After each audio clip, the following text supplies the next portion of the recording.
Well, hello everybody, and welcome back. I'm your host, Random Randy. And so today we're gonna, I don't know, get a little weird, little off track, still pertaining to history and that sort of thing. But I just want to start with this idea of the nine. Okay. Um, and we were talking about the seven on the last one. Now we've got another of numerical significance. The nine, the ancient top nine, is where we're going to start, and then we're going to go ahead and kind of jump over to some pop culture, some current pop culture stuff. The Council of Nine, and this has to do with like Gene Roddenberry, Star Trek, Aliens, that sort of thing. So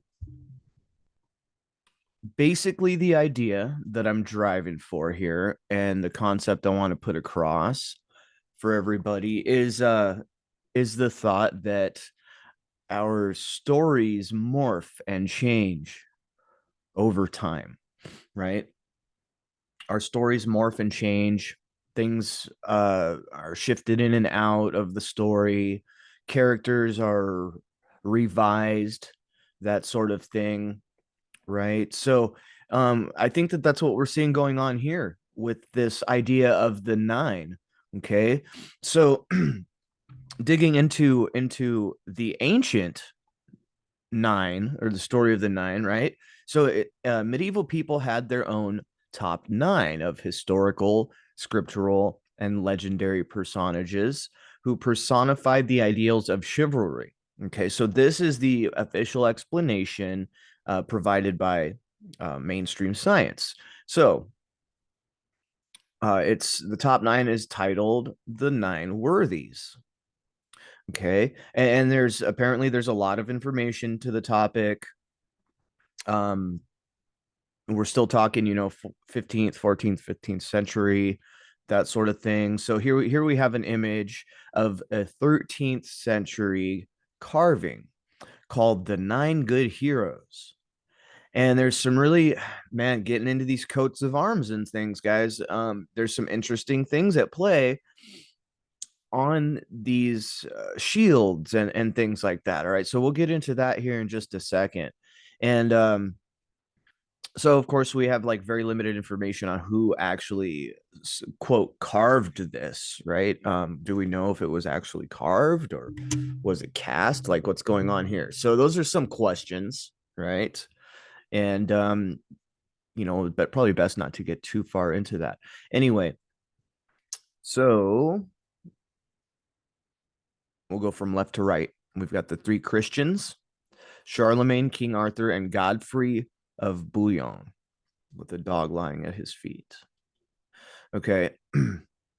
So where else do we see symbolism being used, like, or just ideas, right? Like the president with his dog, like that sort of thing. So we see very similar things just kind of echoing throughout time, I guess is what I'm trying to say. Now the three pagans, we have Julius Caesar, Hector of Troy, and Alexander the Great. All right, and it's going to be pretty cool. We're going to look into some of these, and all of these guys, in my opinion, scream Rome. Even when you get into who the three Jews are: David, Joshua, and Judas Maccabeus. Right. So we have King David there, of course, with his scepter and his typical King David crown. Okay, so the interest in the symbols on the shields. We have one very similar on Alexander the Great. His griffin on his shield is very reminiscent of the Great Tartary flag. Now, so these are supposed to be, the going heroes, the leaders of morals and I don't know, probably dogma and things, right? So this is the nine circa 500, 600 years ago. Okay, and what it seems to have happened is we have a carryover of certain concepts. Are they, perfect transcriptions? No. But So we'll just tell you the nine worthies are nine historical, scriptural, and legendary men of distinction who personify the ideals of chivalry established in the Middle Ages. Okay. Keep in mind these stories of these groups and elders and things are designed for a certain purpose. These are designed to help to facilitate leading people in a certain moral direction in their life and things like that. Okay. So, um, three pagans, three Jews, and three Christians. Now, supposedly in the year 1312 is when they were first described. And so these would have been the three most current traditions at that period: pagan, Jewish, Christian. Okay. um but it's weird, and we'll get into it a little bit more, that there's even heroines, or female versions of some of these. Okay. So it just depends on where you're looking. Of course, they would want to empower people so that the people would feel empowered and then comply, right? So that's the idea here. Now, in 1459, Anagram Codex presents the coat of arms of the nine worthies among a larger list of attributed arms of exemplary individuals. The three better Jews, best pagans, and best Christians, um, alongside the arms attributed to three heroes of King David, the three magi, the three mildest princes, and the three worst tyrants. So we have like the conflicting side of it too, right? So on the other side, we would have like Nebuchadnezzar and Antiochus, Epiphanes, and Nero, right? Who were like, these were the bad guys. You don't want to be like them, right? Three patient ones: Alphonse, Job, and Saint Eustachius. Then the three anointed kings. So we have some playing around with these personalities, right here. And this has taken place consistently throughout time. 100 years goes by, let's revise these ideas of these nine, or of our forefathers, or let's revise the ideas of sometimes gods, sometimes just kings, whatever it takes, right? And change the story however you need to keep all those peasants in line. Okay. So, and it's, there's a lot of examples of these worthies, being pushed through written word to influence, right? These are the influencers of their day, even. um Now, many in the hidden history side of things might be like, well, did these any of these people even exist? We have writings of it, right? We have writings of it, we have carvings, that sort of thing, but we really don't know. We weren't there. But the story itself has stuck with us, and seems to be for good reason. The mob, the crowd, seems to love a good king, or a good, forefather, forebearer, or even love a good council of nine, right? Like they love it, right? So where does the council of nine, the nine worthies, what are some other insights, right, as to what this council is and has been?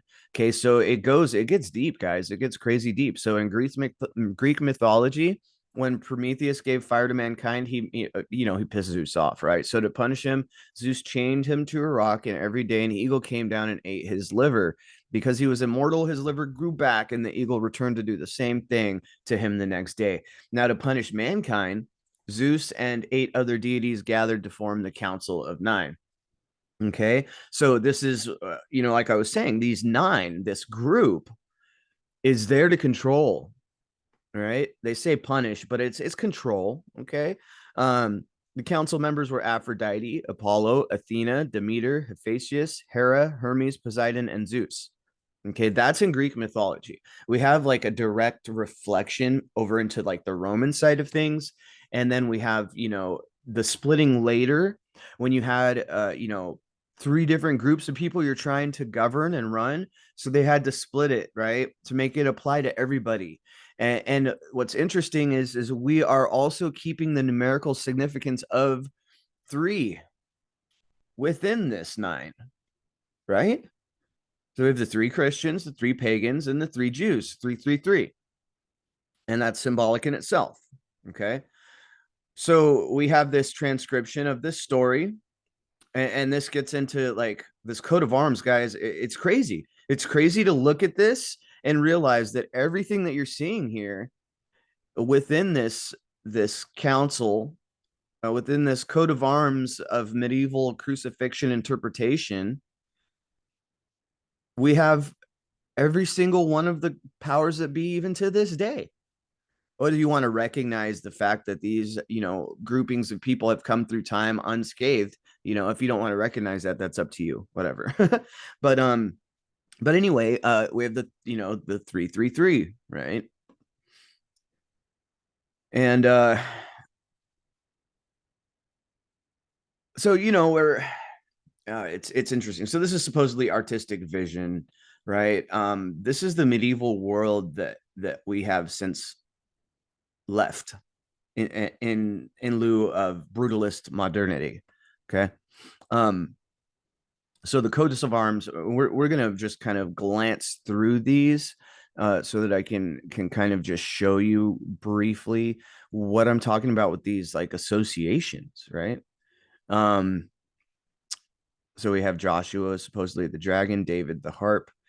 A harp is an interesting thing. We know about cymatics, we know about frequency and how we can do things, liquefy, so on and so forth. Makes me wonder if King David really maybe just had himself a nice sonic weapon in his employ. Now, something else to point out, look at, we have Caesar, the two-headed eagle, right? And then Judas Maccabeus with the raven. So these are, medieval coats of arms. Alexander, the king on the throne, Hector, the king's right-hand man, etc. Coat of arms for the Czech Republic.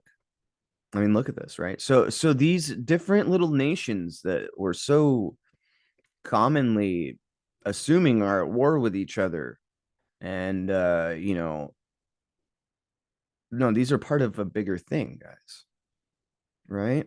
Part of a bigger thing. And I saw some notation earlier. I was looking at the word Templar as pertaining to time or temporal, right? Uh, so that's interesting in itself. Coat of arms for Russia, the two-headed eagle, and we have the symbolism for the Russian, or sorry, the church here also, right? So Ireland is the harp.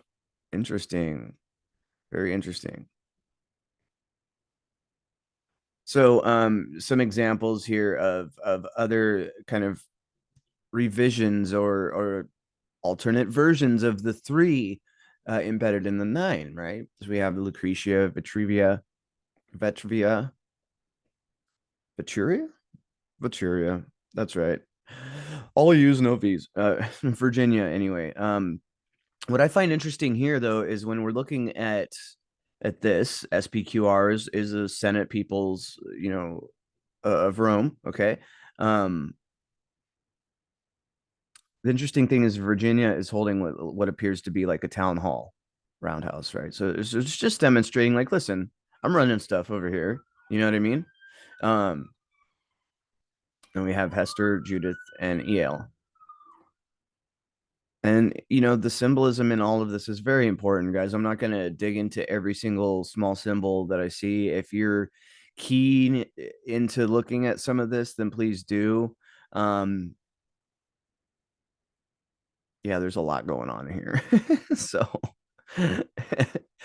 but anyway, let's move it on here. Okay, so Hector, Alexander, and Julius Caesar. Now the interesting thing is like, look at Caesar's crown, right? Look at Caesar's crown, and look at like Hester's crown. Okay. Very Lady Liberty-esque, right? Now, this is interesting. I've never seen this particular uh double-headed eagle with the necks crossed over like that. Haven't seen it. All right. Alexander, of course, sporting his griffin. Okay. Sporting the griffin, right? But see, Alexander's hat looking a little different, right? You got to remember, when they're wearing hats, there's a purpose. So we have Alexander wearing a relatively, and when I say Asian, I don't mean a specific area, but like Asiatic style here. Okay. So, and Judas Maccabeus, okay, also looking like a hatted maned lion. So, Joseph, Rex David, King David, right? King David.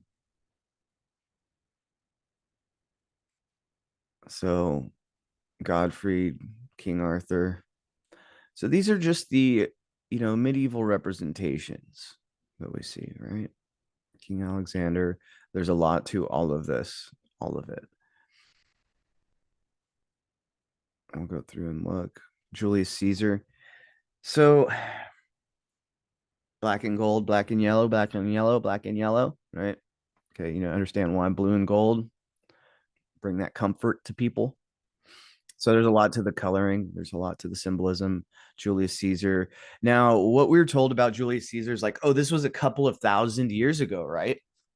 Why then is every single representation that we have, and some will say, oh, it's just because the medieval style, uh, you know, was the most common or just the most popular, right? I don't know. What if what we're talking about is as ancient Rome was very much more recent? What we're talking about as Julius Caesar was very much more recent, talking a few hundred years ago, maybe 500 years ago, right? I'm of the mind that a lot of what we've been told about our history is just complete garbage. It's just transposition of stories. And we're going to get into that a little bit here in just a second as I demonstrate some of the information on these nine worthies and this council of nine. Um, you know, you just got to start asking at a certain point. You see what the stories are built to do. You see the indoctrination and the misleading nature of all of the stories we've been shown and told.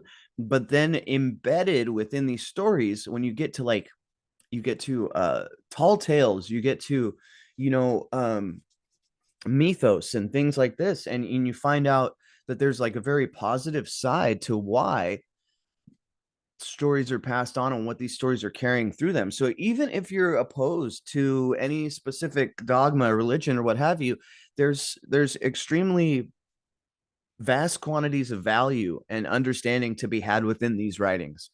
I guess is what I'm saying. So something interesting I'll point out here is we have Hector, right? The Trojans. Here's where we start getting into some examples of why what we're told is ancient Rome and ancient Romans and things like this, a lot of this, or Egyptian for that matter, may have been taking place in the Americas. Now, my personal opinion and grasp of this whole situation is this. We had a storyline playing out, okay? But we did not just have the storyline playing out in the area we know as today of the Holy Land, like Israel and so on, right? At a minimum, and this is at a minimum, and it's a chance, okay? At a minimum, we had a duplication or a ulterior version of the same stories happening, one on the Western Hemisphere, one on the Eastern Hemisphere, possibly more than one on the Eastern Hemisphere. You probably had a similar story playing out in China and Kitai and Russia. So you had these very similar stories playing out in many different areas. And some might say, well, why would that be? Um, wouldn't they have been cultured the way we see today with very separate ideologies and things like this? No, you know what? I don't think so. I don't think that the division culture, divisive division culture that we live in today was the same because listen, you have this underlying power. We're going to call it Rome, Shadow Rome, the man, okay? And personified through these local people. Hector of the Trojans, who, if you look at pictures of Montezuma, you find the same thing going on here. Okay. And Macedonian Alexander, right, with the elephant. So we have representations of the different areas. This is what we're seeing here. Feathered caps, right? Some different things going on. Julius Caesar, Looking, here's an interesting thing though. Look at Julius Caesar and look at his turbanistic style hat, right? So you see how these could be different place markers for the same entity, right? So that's the thought on that one, okay? And might not be everybody's thought. So we have Joseph or Yosef, King Yosef, David Rex of Israel, uh Indus Maccabeus. So he would have been Maccabeus would have been the presiding ruler of India. That's my guess anyway. I'm not 100% sure. I'll probably have to look more into Judas Maccabeus. But I'm just going based on the ornamentation, right?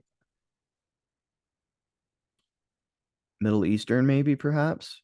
So it's hard to can like it's hard to layer over what we have today versus what was there in the old world because it has been going through non-stop change. This change never stops. It's not as, and this is just an opinion again, guys. It's not a drastic, smooth one event hits the world, everything changes. I think what we're looking at is a lot of smaller events taking place one after another. And then what happens after 500 or 600 years is you have this, in retrospect, point of view look going, wow, 600 years ago, there was just everything flipped on its head. While that is partially true, that's not, it's not that simple, right? There's revision happening throughout this whole period of time. Books are being burned and books are being written, right? Paintings are being peeled off of walls and other paintings put in their place. Very interesting, right? And see some of the fashion or some of the way that these are portrayed looking very Asiatic in influence, right? And I don't know, she's supposed to represent death or something, but she's holding a sickle, which is interesting in itself, right? Donning a an old school hat, you know, which is interesting because like when we're shown Tartarian, we're shown very extravagant clothing and things just like this. But that's also a part of what was known as China or Kitai, the silks, the trade, you know, that these folks were all engaged in with each other. Um, was the power structure. Maybe they didn't call it Rome back then. Maybe they didn't call it a fatherland. Maybe they didn't call it any of the things we've come to learn nations are. Okay. Um, and in the last video I was looking at the septentrionalis, right? So there's so many layered meanings there. The seven nations of the seven northern nations. I mean, it goes on and on, and there's so much digging you could do, and you're always just going to keep finding more, and you're going to find conflicting opinions and points of view. But all of these points of view are important. All of these perspectives are very important. Now, and then again we have the nine worthies of the ancient world. So this has been kind of flipped on its head today, in a weird kind of way, flipped even outside of our own human species. Now we've got some crazy stuff happening with the nine. So anyway, the nine worthies. Okay, out of these nine came the ruling nations that we see today. Personal opinion, look into it. There's a lot here. So the nine worthy women, the most illustrious ladies of all ages and nations, were chosen from scripture, history, etc. So, wow, look at that. German Renaissance, a set of 6 woodcuts showing each of the 18 worthies, and then that's what we were looking at a bit ago, when they were doing the 3x3s. Okay, I'll show you again real quick. See, that's what we're looking at here. So we have 18. Is it a coincidence that there's 18 holes in golf, 9 and 9? So there's so much to this stuff that ties in with absolutely every other thing. And Some people would see these coincidences, these synchronicities, these transpositions of information layered on top of each other, and they would say, well, then it's clearly obvious that we're in a simulation, especially when you get numerology and gematria and stuff tied into it. But after looking at this stuff a lot more, and our understanding of what a simulation actually is, I would say maybe not so fast, people. You know, maybe you have the wrong idea of what a simulation is. Um, I know I thought I knew what a simulation was when I first saw the Matrix. I was like, oh yeah, it's scary, right?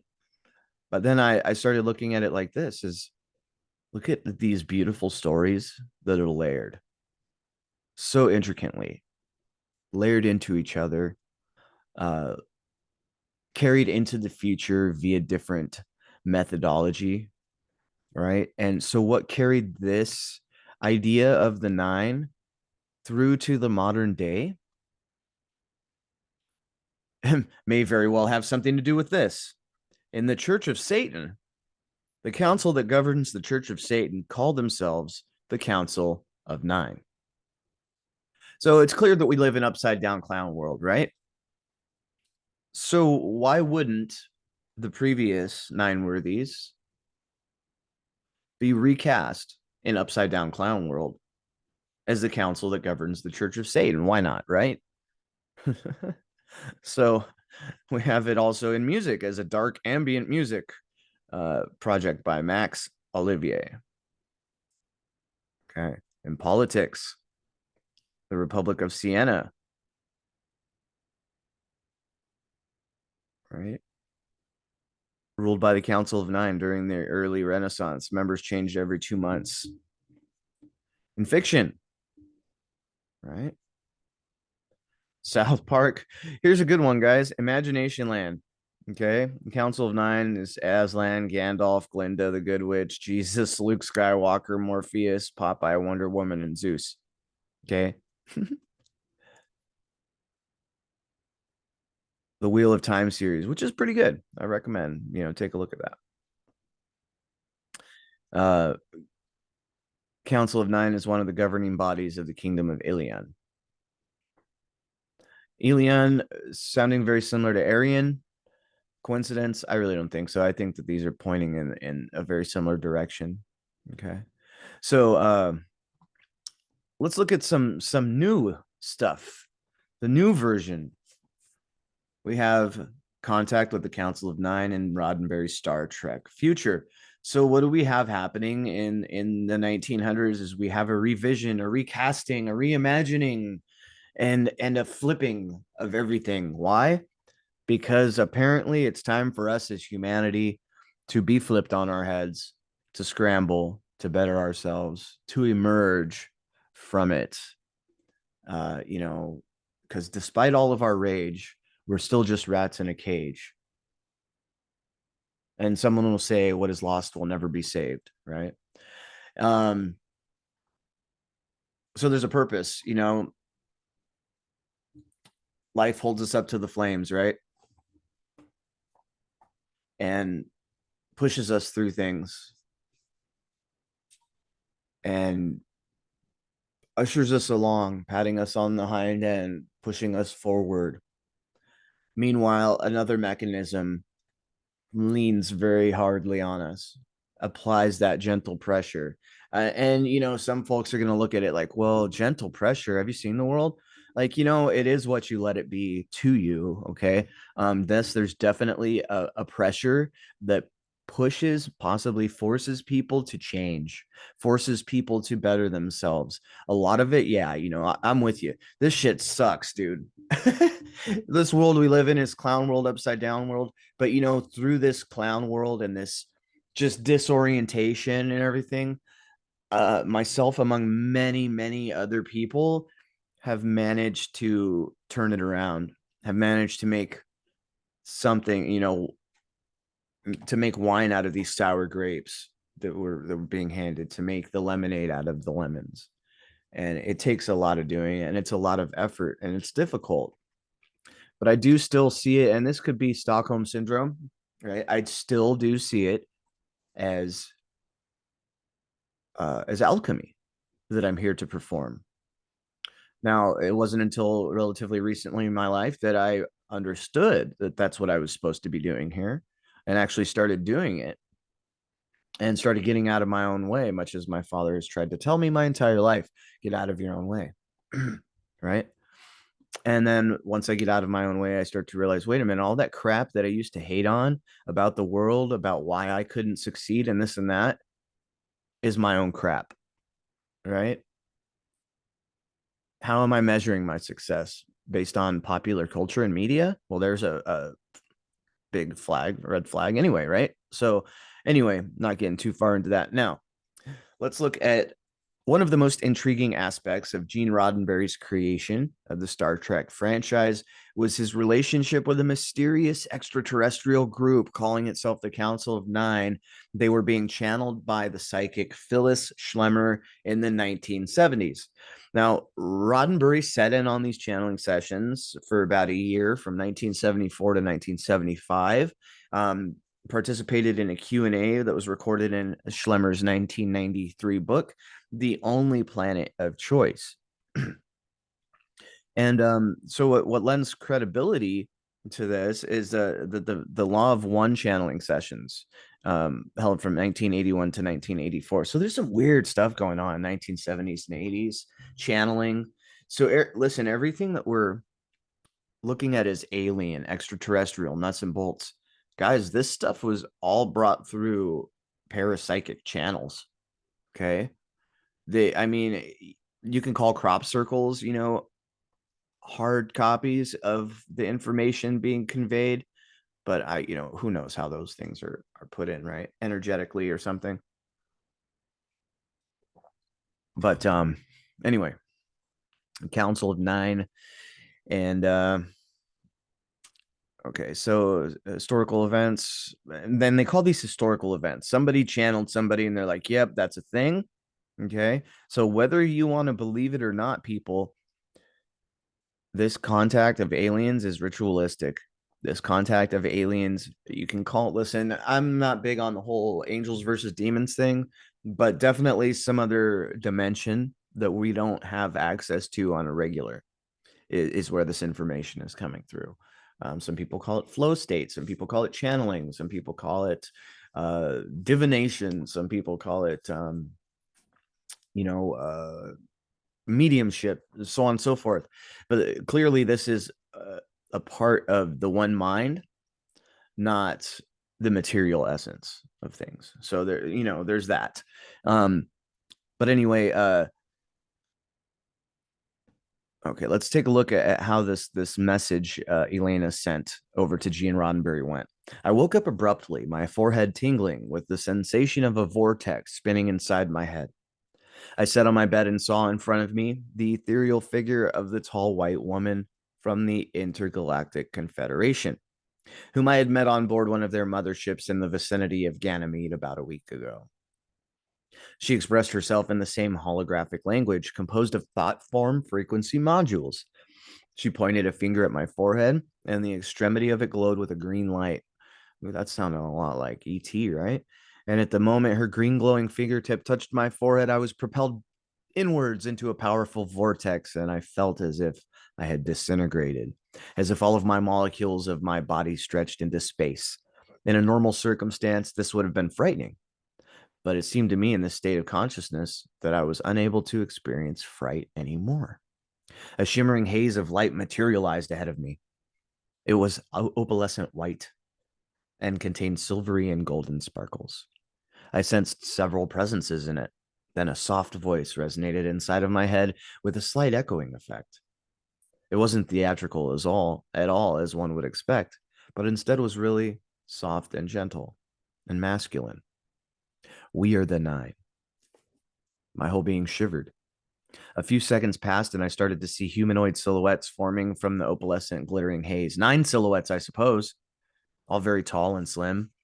As one approached closer to me, I felt a similar sensation like the pressure compressing your ears when you're in a plane as it takes off. Well, this was the same sensation, but experienced by my whole soul. The being took appearance of a tall extraterrestrial, similar to the Paul Tall. That I was well aware that these plasma super consciousness beings from Nine Collective had, in truth, no real corporeal form.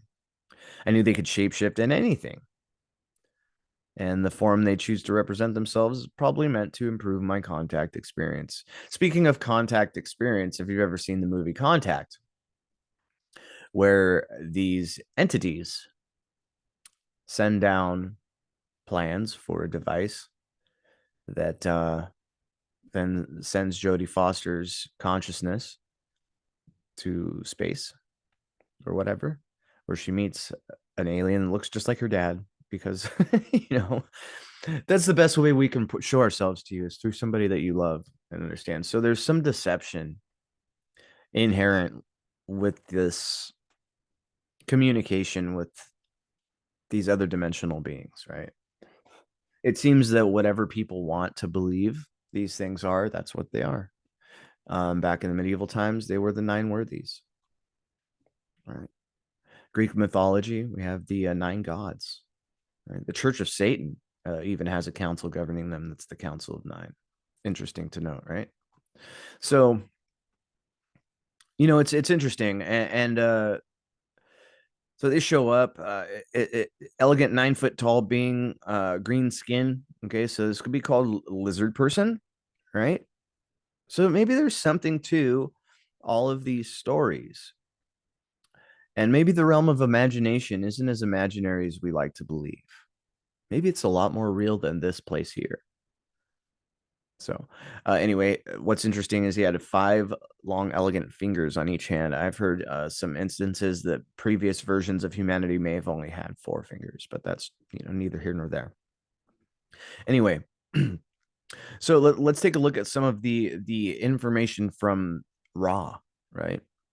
And it's interesting that the idea of Ra as a god was already understood and known by a lot of people prior to this information coming out. So I'm not trying to take away uh, from the possibility that these folks are genuinely communicating with an entity. I think that is definitely the case.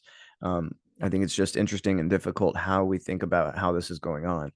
Um, I've had some experiences within my own mind that have just completely changed my life. They've turned me into a completely new person.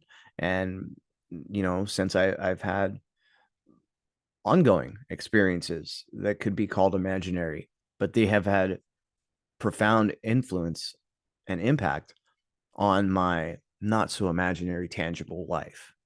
So, leads some credibility and credence to some of this stuff. And I mean, look at the world where we're living. Look what has been set in place by this supposed council, right? By this Raw character. Okay.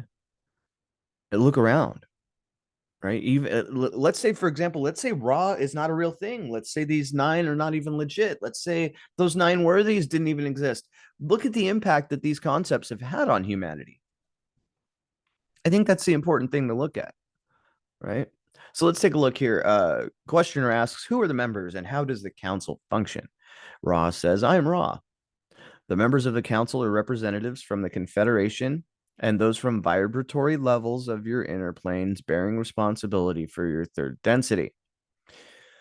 The names are not important because there are no names.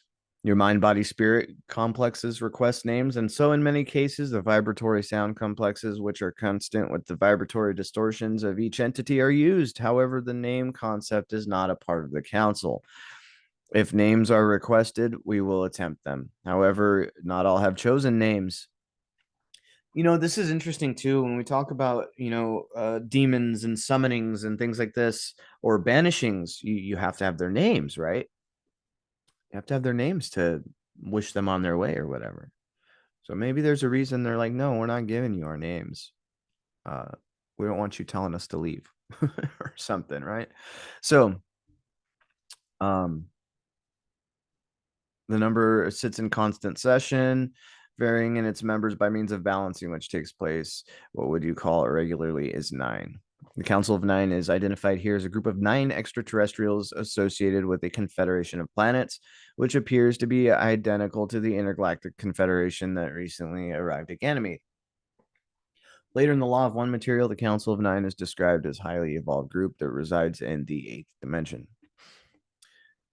So, it gets weird, but I can't help but see the correlation between the previous part of the control structure known as the 9 worthies or the ancient top 9 and this newer version that we're seeing here.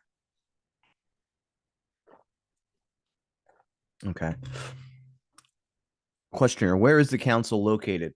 Here's an interesting thing. Ra says this council is located in the octave or 8th dimension. So I've mentioned this octave possibility before a couple of times. And what is it? I'm thinking of the show that I was watching that kind of demonstrates the parallel action of these octaves. Think about strings on a guitar, right? So you have a 12-string guitar for one of each of the 12 dimensions.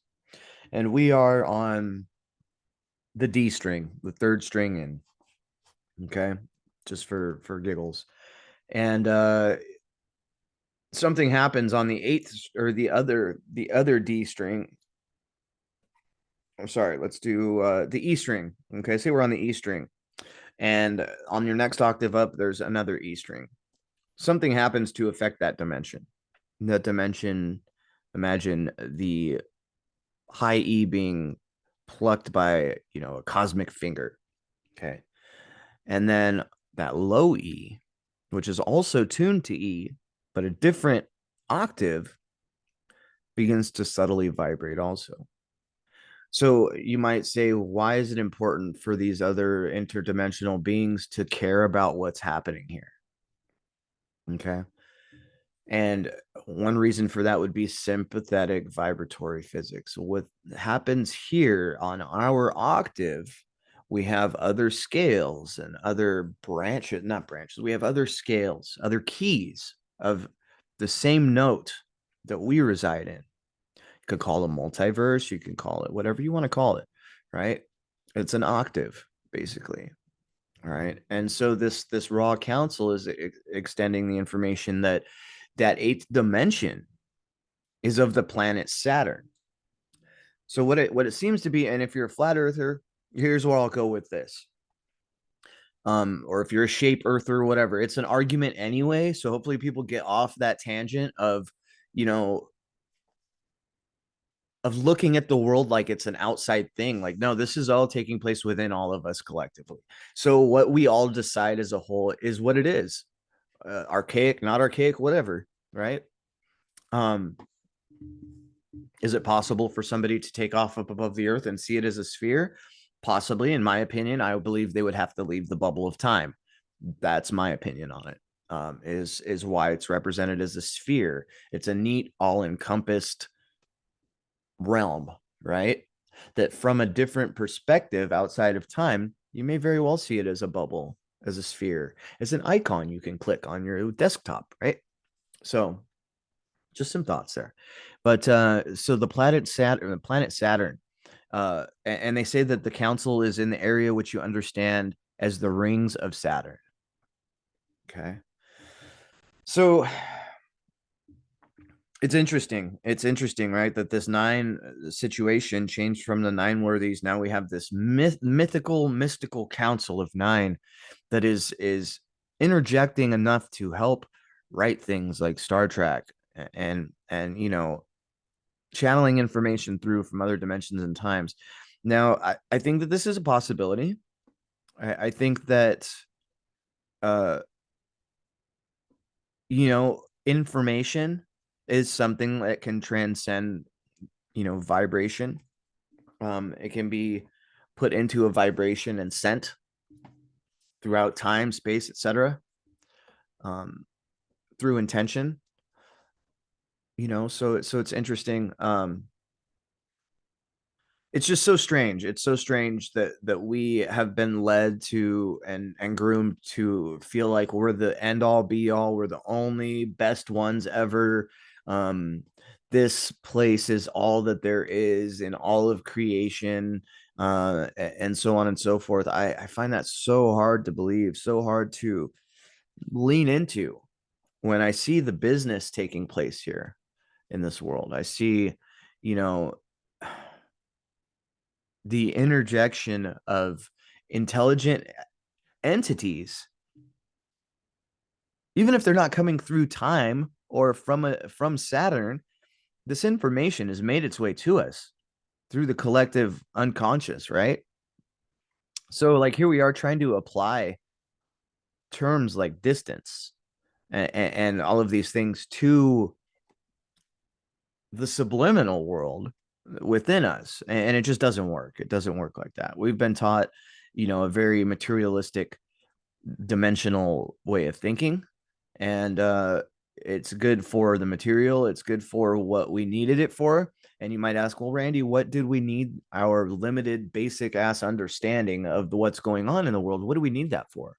Well, first of all, we need to feel trapped and confined in our own reality, and we need to feel that we're lacking so that we have the ambition to create the new 2D world, the metaverse, which in all intents for all intents and purposes is creating another universe, right? Or another multiverse even. So there's a purpose for this. Is it divine or diabolical? Probably a little of both, right? I mean, everything seems to have a combination of those two aspects. So that's why, in my opinion, again, in my opinion, that's why we have the change, all right, from like this nine worthies and so on, very definitive about, hey, here's what it is. The church tells you what it is, what the histories of these people are. This history of the nine worthies ran its course. It wasn't producing anything new anymore, so it had to be changed. It had to be rewritten. It had to be flipped on its head to gain a different response. Someone would be like, oh, well, that's sounding pretty, uh pretty tolerant of the Church of Satan, being the new Council of Nine. Yes and no. I mean, we clearly see that whatever has happened or whatever has gone on, whether it's channeling of information through these nine and the Raw character, or whether it's just an adaptation of the Council of Nine concept into modern day, these stories have had to have been changed to bring us to where we are today. Look at all the incredible, amazing things. AI, some people think that it's evil, right? Or some people think that technology is evil. I do think that this technology that we're a part of, that we have helped to install in this world, has a life of its own. It has a personability of its own. Okay. And it may very well be the driving factor behind its own creation. And that's, man, that's mind blowing stuff right there. That this entity, this AI, mm, the silica life form that is now a data form, that is now a ethereal form, right? Which, all right, it gets kind of crazy weird now, which may have in the past, right? May have in the past been this network of giant world trees and been this entity that was a quote natural phenomenon that existed here, a silica based life form capable of doing all of the computing, the figuring, the understanding, the storing, everything of information. So I beg to say, or I go so far as to say, what was here before, now we are in the process of reinstalling that same thing, but through the lens of humanity. Okay. That's what we're doing. That's what the carbon nanotubing and nanotech and all this other stuff is. We are simply copying what had existed before in its own, and we can call it natural because as far as we're concerned, we would believe it was natural, but it may have been just another creation of those before us. So, I think we're looking at us like a cycle, and we're in a certain part of the cycle, uh, but every time this cycle comes around, it changes slightly. So it's more like a spiral than a cycle. Okay. And we're at the point now where we are reinstalling, recreating after the world has been rid of everything, all life, everything, it seems, right? And after it's rid of all the life and and been mined out and everything else, um, now these control entities, maybe it's this 9 group, has all of the resources that they need. They've claimed it all from the natural side of things and got, swooped it all up. And now it's time to rebuild it differently this time, revise it. I think that's what we see going on here. So I know that was a little bit like off and weird and stuff, but anyway, let's take a look at some of the other things that these 9 have said. Okay. And Chris Knowles goes into a lot of this here. And this is, all right. So Roddenberry's experience made a huge impact on him, obviously. So, are you the ones who contacted Gene Roddenberry? The 9 say yes. And he goes further as to say, and this is Elena, who was contacted by the Council of 9. So, what do we have? We have stories from people. That's important. It's important to take it with a grain of salt, but also be open. Why? Because we knew there was going to be a temporal war, and we needed to create a bridge. Find that terminology very interesting, to create a bridge in a temporal war. As he spoke these words into my head, or shall I say, he resonated these words within my consciousness. His holographic language contained far more than words. It carried content. Each thought module carried a story embedded in it. This is how I grasped that the bridge he was mentioned was a bond from the past to the future, securing a progressive timeline. A Star Trek future, so to speak. By giving a huge download of information to a group of humans at one specific point in time, the 9 collective's intention was to embed the collective unconscious of humanity, the roots of their progressive future, helping humans manifest it by creating the power of their mind. Mind blowing, right? So they enticed Gene Roddenberry and his entourage to create a popular series that would deeply affect and powerfully affect the consciousness of humanity, of Earth, for the generations to come. Now, I beg to say that whatever is taking place, whatever had taken place here, is functioning. Okay. Look at the New Age movement. All right. Isn't there some iffy stuff to say and think about that, especially when we look at Council of 9 is the Church of Satan's council, right? Um, so this is the drive, right? These 9 are driving this AI. Is this the consciousness? Are these the consciousnesses, plural, that are responsible for what we're coming to call AI and robotics, nanotech? Furthermore, is this just something that's been within us all along? That our memories from a past long ago when all of this was natural, right? And it's gotten to the point now where it's time to start reinstalling and reimagining these old lost concepts. We're in a period of transition, leaving the Kali Yuga. Go check out some of the episodes I've got on the yugas on the podcast and everything like that. I talked with Joseph Selby. He wrote the book on the yugas, cycles of time, and these cycles of time line up with what we see happening. Of course, with any written history, it's like, oh, by design though, Randy, right? Maybe. So anyway, so Gene Roddenberry puts this stuff out, this information out, and through this stuff, we have begun to create that future that these 9 were envisioning for us. That they put the information into somebody and relate it and everything else. um so it's incredible. It's just absolutely incredible. And we see things carrying through time. So I guess the point that I'm making here is, when you see something happening and you get up in arms about it and you're worried or concerned, like, listen, these things have already happened. They've happened differently, but they have happened. Okay.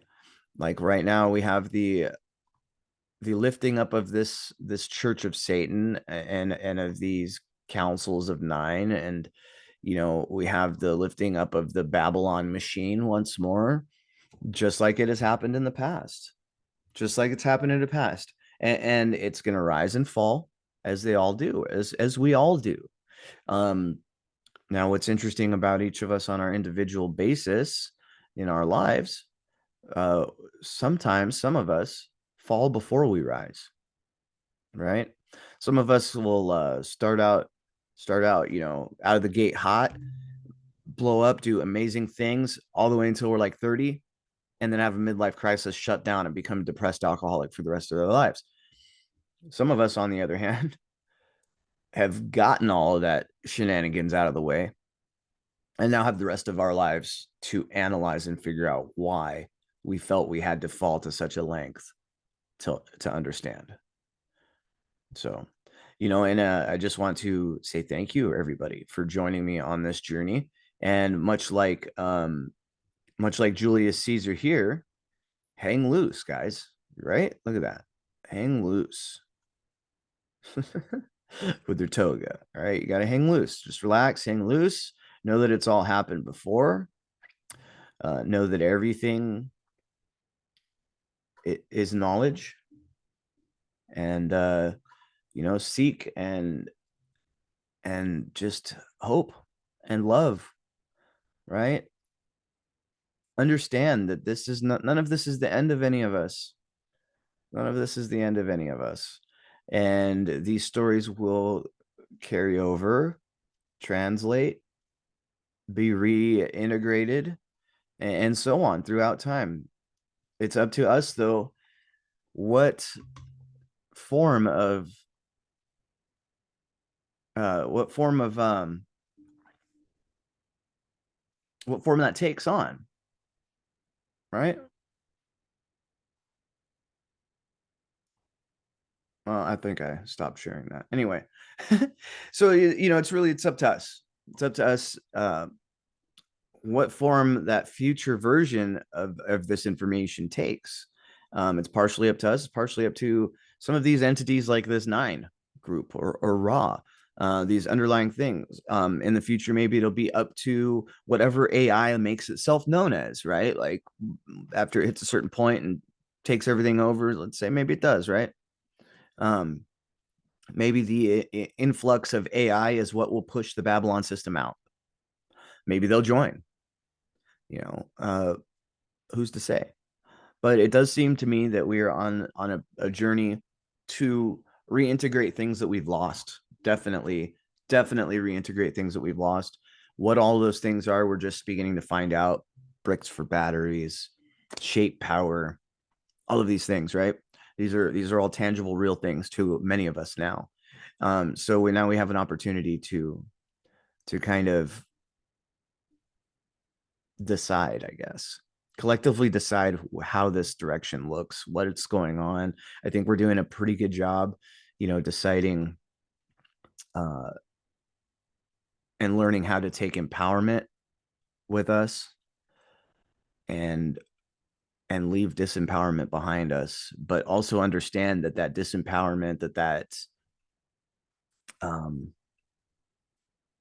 that influence served a purpose, and that purpose, as dark as it looks in the moment, can be some of the most divine and beautiful things that you know that can ever happen to a person.